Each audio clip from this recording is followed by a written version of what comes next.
आज हम जिस भजन संहिता को पढ़े 103 भजन संहिता और उसका 5वां लाइन पढ़िएगा फिर से। वही तो तेरी लालसा को उत्तम पदार्थों से तृप्त करता है, जिससे तेरी जवानी उकाब के समान नहीं हो जाती है। वही तो तेरे लालसाओं को उत्तम पदार्थों से तृप्त करता है, जिससे तेरी जवानी नहीं हो जाती है। किसकी तरह नहीं हो जाती है? किसकी तरह? ये क्या बात यहाँ पे लिखा गया है कि तेरी जवानी उकाब की तरह नहीं हो जाती है। इसको समझाने से पहले और एक वचन आपको पढ़ाना चाहूंगा, यशायाह उसका 40 का 31। परंतु जो यहोवा की बाट जोते हैं, जो यहोवा की बाट जोते हैं, वे नया बल प्राप्त करते जाएंगे। क्या प्राप्त करेंगे? हालेलुया। और उसके बाद क्या लिखा है? वे उकाबों के समान उड़ेंगे। उकाब नया नया जब उड़ना सीखता है, वो नए नए अनुभव को प्राप्त करता, नया ठिकाने में पहुंचता, नया जगह में जाता, नया दुनिया देखता, नया लोकेशन में पहुंचता, नया शिकार करना सीखता, नया नया अनुभव को जिंदगी में देखता है। तो उसी तरह आपका जिंदगी में नया होने वाला है अगर आप यहोवा की बाट जोहेंगे। ये नहीं बोला गया है कि आप प्रार्थना करेंगे, ये नहीं बोला गया है कि आप गाना गाएंगे, ये नहीं बोला गया है कि आप परमेश्वर के सम्मुख में फास्टिंग करेंगे। बोला गया बाट जोएंगे। परंतु मैं क्यों बोल रहा हूं कि फास्टिंग इतना जरूरी है? फास्टिंग एक ऐसा जरिया है, हमारा शरीर संपूर्ण रीति से नियंत्रित होता है, कमजोर होता है और हमारा ध्यान केवल प्रभु की ओर जाता है। यहोवा का बाट जोने के लिए उपवास से भला अच्छा समय और कुछ हो नहीं सकता है।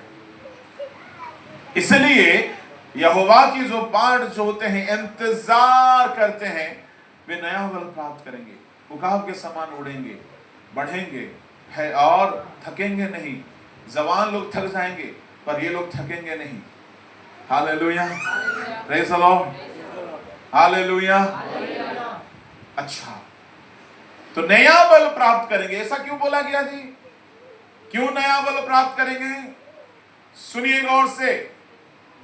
उकाब जो है भजन 103 का 5 के अनुसार वहां पे लिखा है, तेरी जवानी उकाबों की न्यायी नहीं हो जाएगी।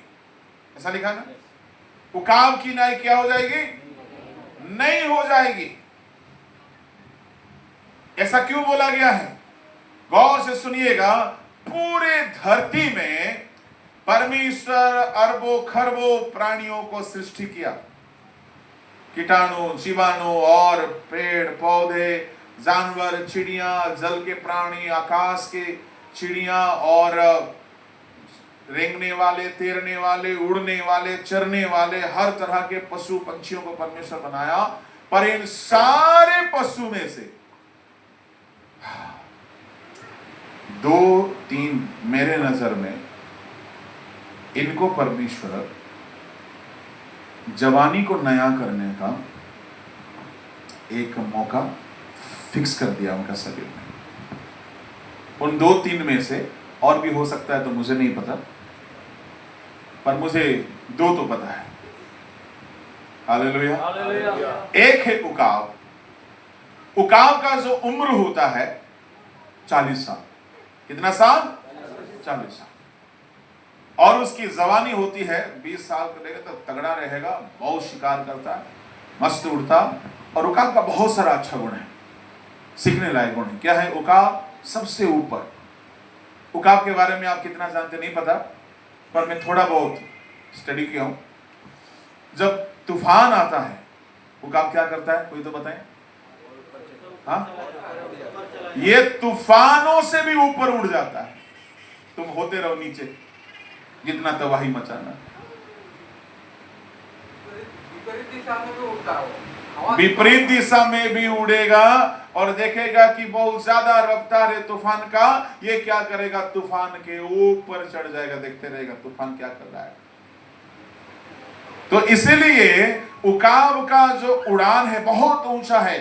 जिंदगी में जितना भी तूफान आ जाए, आप उड़ना सीखोगे पंख को उड़ाओगे तो आप तूफान के ऊपर रहोगे, सुरक्षित रहोगे। तूफान तो आते रहेगा, आपका कुछ नहीं बिगाड़ सकता। इसलिए उकाब का बहुत सारा अच्छा गुण है। वो डरता नहीं है तूफान को। वो उसका और एक अच्छा गुण है, जितना ऊपर रहेगा उतना अच्छा दिखता। वो एकदम निशाना उसका लगाता, किलोमीटर कई मीटर दूर से आता, सही जगह में आकर के पहुंचता।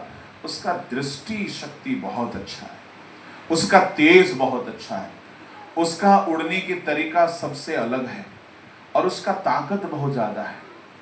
अच्छा, ये सारी बातों को छोड़ दीजिएगा, आज एक बात पर मैं चर्चा करना चाहूंगा। जब उसका 40 साल हो जाता है, बूढ़ा हो जाता है, अब वो ज्यादा उड़ नहीं पाता है, ज्यादा शिकार नहीं कर पाता है और उसको तकलीफ होता है।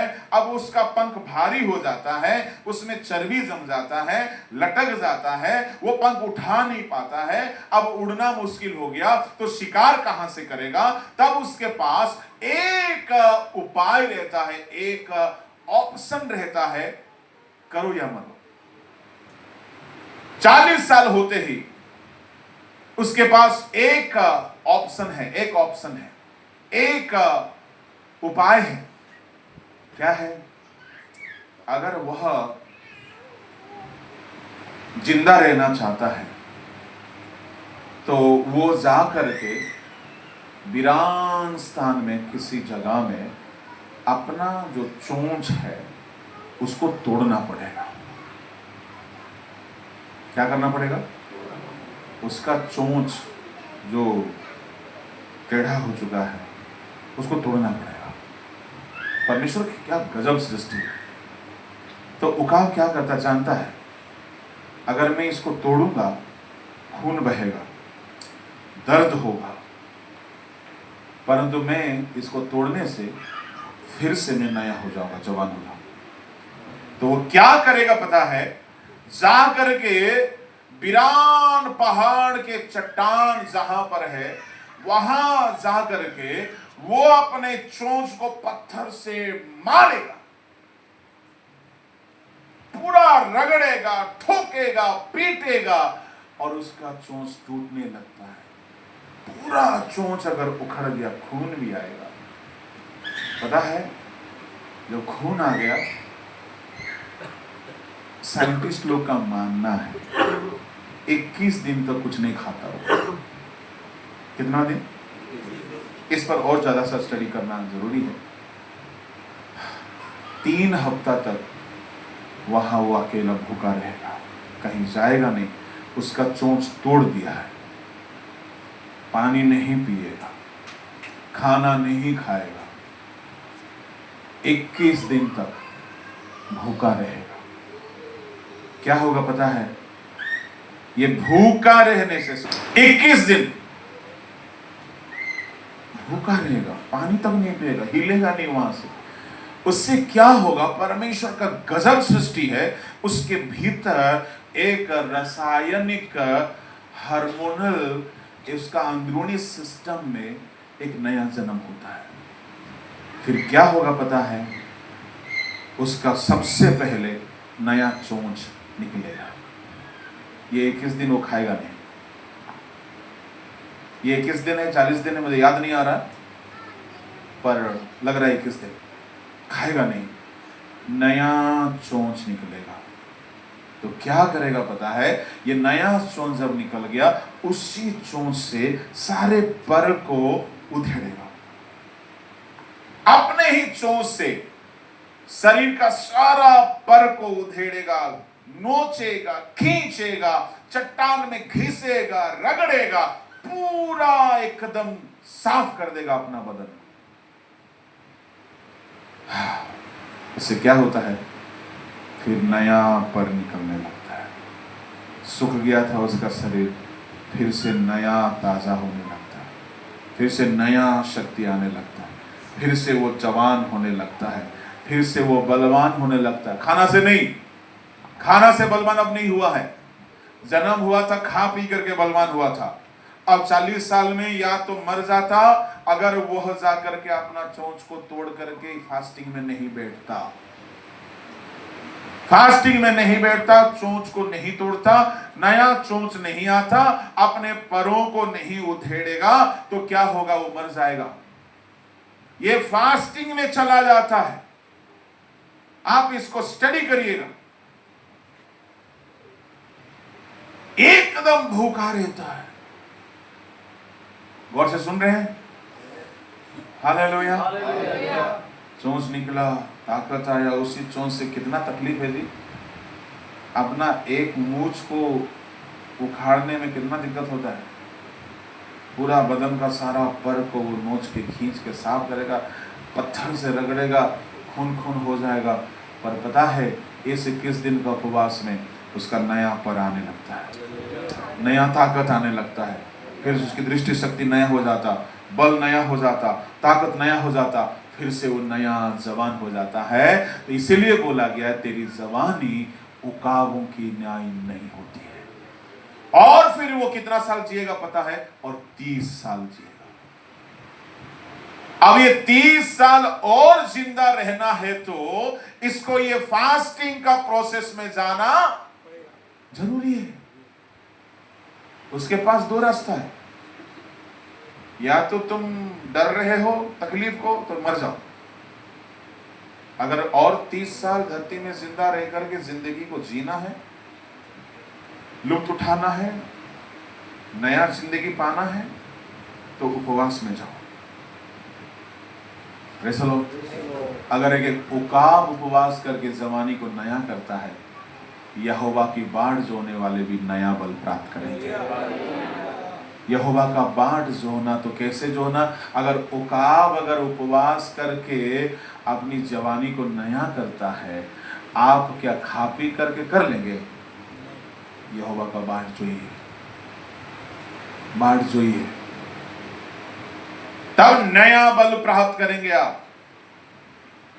किसी ने सही कहा है फास्टिंग नहीं है तो लास्टिंग भी नहीं है।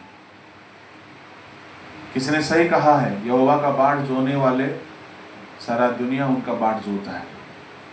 जो यहोवा का बाढ़ जोता है सारा दुनिया के लोग उनका बाढ़ जोता है। कब आएगा वो हमारा भला होगा?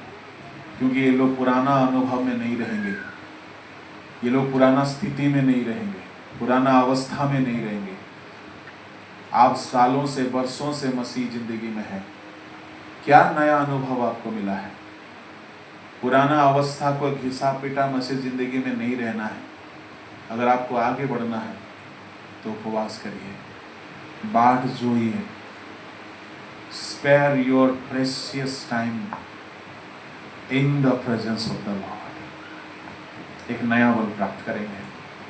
10 दिन यीशु के चेलों ने इंतजार किया, नया बल प्राप्त किया, दुनिया को हिला के रख दिया, उथल पुथल कर दिया।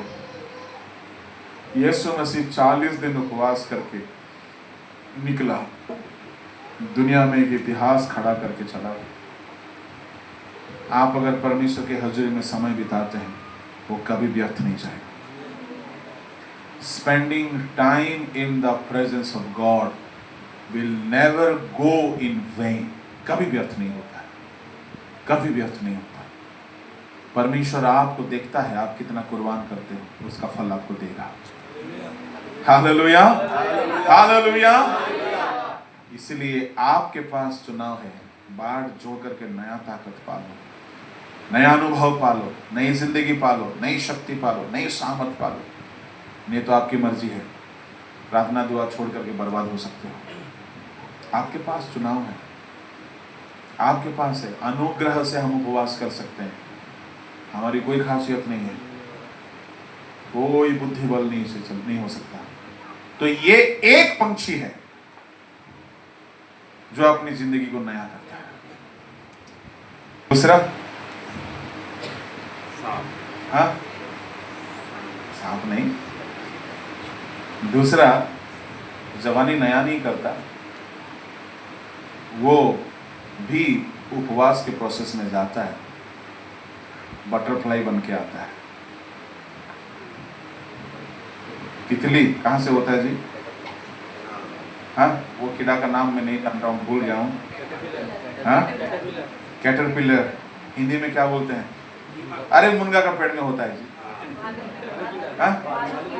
हाँ? एक जन बोलो, एक जन बोलो ऊंची आवाज से। बालू कीड़ा। हाँ, भालू कीड़ा।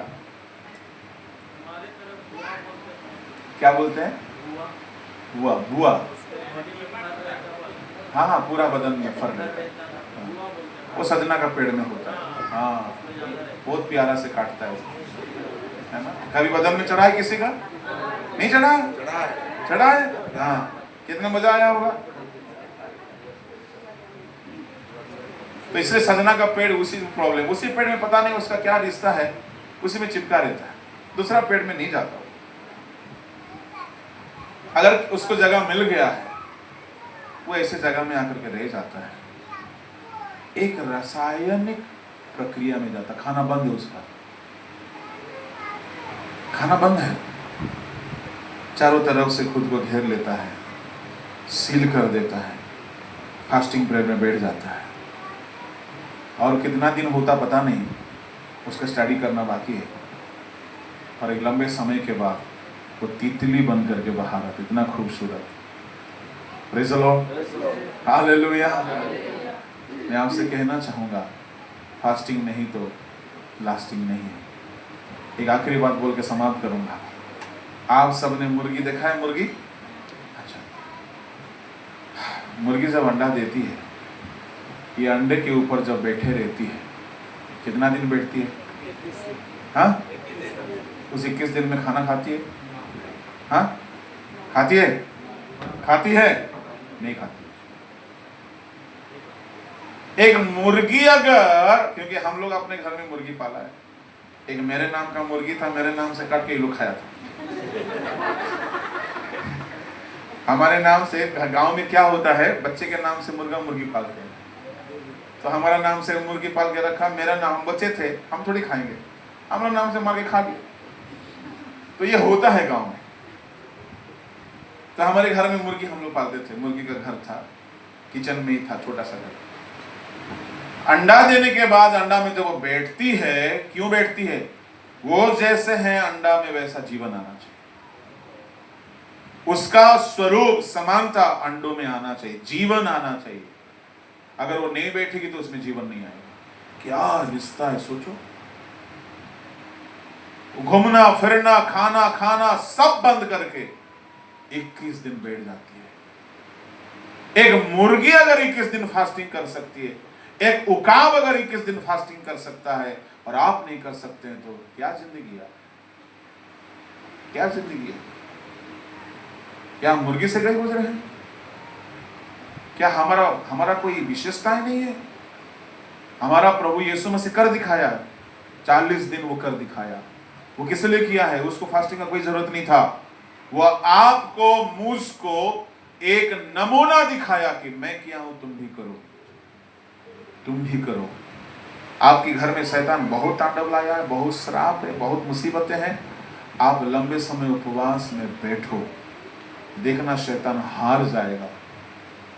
युद्ध करना, प्रार्थना में गिड़गिड़ाना, शैतान को भगाना, उपवास में ही वो डरता है, हारता है, भागता है, वो पूरी तरह से आपकी जिंदगी से निकल जाता है। एक मुर्गी अगर 21 दिन उपवास करके बच्चों को जन्म देती है, अंडा से जीवन पैदा कराती है, और वो अंडे में से बच्चे निकल आते हैं। अगर वो नहीं बैठेगी तो अंडा नहीं होगा। हालेलुया। बताइए, परमेश्वर का सृष्टि में सब में शिक्षा की बात है, सब में शिक्षा की बात है। तो मेरे प्रभु के लोगों, परमेश्वर हमारी जिंदगी से भी आशा करता है हम यहोवा के सम्मुख में ऐसा बैठे कि हमारी जवानी नया हो जाए, हमारे ताकत नया हो जाए, हमारा एनॉइंटिंग नया हो जाए, हमारा बल नया हो जाए, हमारा सामर्थ नया हो जाए, हमारा आत्मिक जीवन नया हो जाए, हमारा सेवकाई नया हो जाए, हमारा जीवन में आशीष नई हो जाए, हमारा हर अनुभव नया हो जाए। हालेलुया। आइए अपनी आंखें बंद करेंगे। यहोवा पर आस लगाकर, उकाब सा बल पाकर, पंखों को अपने फैलाकर ऊंचाई पर हम उड़ेंगे। सभी कोई यहोवा पर आस लगाकर तालियों के साथ उकासा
यहोवा पर आस लगाने वालों को, यहोवा की बात जोहने वालों को उकाब की तरह नया बनाएंगे, उकाब की तरह नई आशीष देंगे। प्रभु के लोग बात जोहेंगे, आपको नया आशीष मिलने वाली है, आपकी जिंदगी नई होने वाली है, आपकी आशीष नई होने वाली है, आपका परिस्थिति नया होगा, पुरानी बातें खत्म होगी, पुरानी बातें, पुरानी परेशानियां, पुरानी समस्या, पुरानी अवस्था सब खत्म होगा। आपका जिंदगी नया होगा।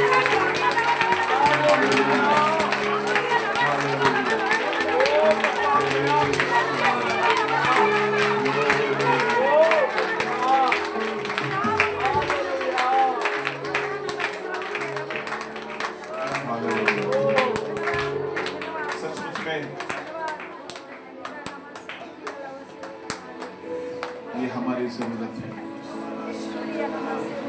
स्वर्गीय पिता, हम प्रार्थना करते हैं, हे परमेश्वर, अगर उकाब अपनी जबानी को नया कर सकता है और आपका मुंह से निकला हुआ वचन में लिखा है कि तेरी जबानी फिर से नई होगी उकाब की तरह, प्रभु हम इस अपनी जिंदगी में इसको देखना चाहते हैं, हमारे सेवकाई में हम देखना चाहते हैं, हमारे आत्मिक जीवनों में हम देखना चाहते हैं, हम नया नया शक्ति पाना चाहते हैं। उकाब नई जिंदगी पाता है, उसकी बल नई होती है, उसकी जीवन नया होता है। और आपका कलाम में लिखा है, बाढ़ जोने वाले नया बल पाएंगे। ये आशीष सबको मिले।